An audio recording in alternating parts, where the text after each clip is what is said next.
দুলার সিজনে ইলিশ মাছটা একটু কম, দুলার সিজনে পোয়া মাছ একটু বেশি পায়। আর বর্ষা মৌসুমে আসলে আবার এই সময় ইলিশ মাছ বেশি পায়, পোয়া মাছ কম পায়। এক একটা সিজন আছে। এখন হলো পোয়া মাছের সিজন।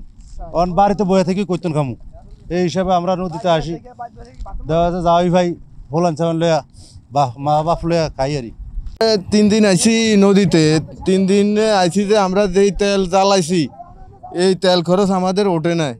তারপরে আপনার বাজার সাজার নিয়ে মোটামুটি 40,000 টাকার বাজার আনছি, মনে হয় মাছ বেচলে এই 30,000 টাকার মাছ বেচা যাইব। তারপরে আমাদের 10,000 টাকা লস। এখন মাছ কম, এই আমাদের পোষায় না, আমাদের এখন লস। আসি আরই, কোনো দিন কোনো ট্রিপে লস হয়, কোনো ট্রিপে হালকা লাভ হয়। তারপরেও আমরা এই নদীতে থাকি, এইটা করিয়া খাই, আমরা এইটাই করতে হয়। কোনো সময় নদীতে মাছ থাকে, কোনো সময় থাকে না। যাইলে আমরা বাইতে হইব দাদন লইছি, দোকান তো দাদন লইছি, গদির তো দাদন লইছি।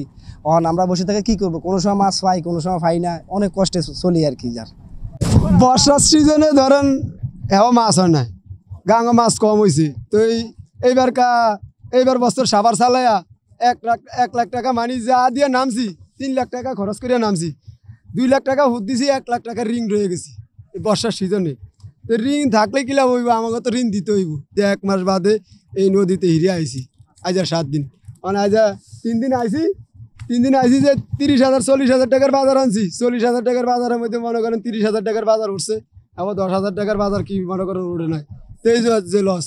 60টা বাজার মারে হবে টানছি আমরা, মাছ কম, 7-8 জন মানুষ লিয়ে কি করুম আমরা, ফেটার দায়ে তো আইতে হয়। তখন আমরা ভাই যদি পাই তাহলে চলে, সংসার না ফেলে নাই।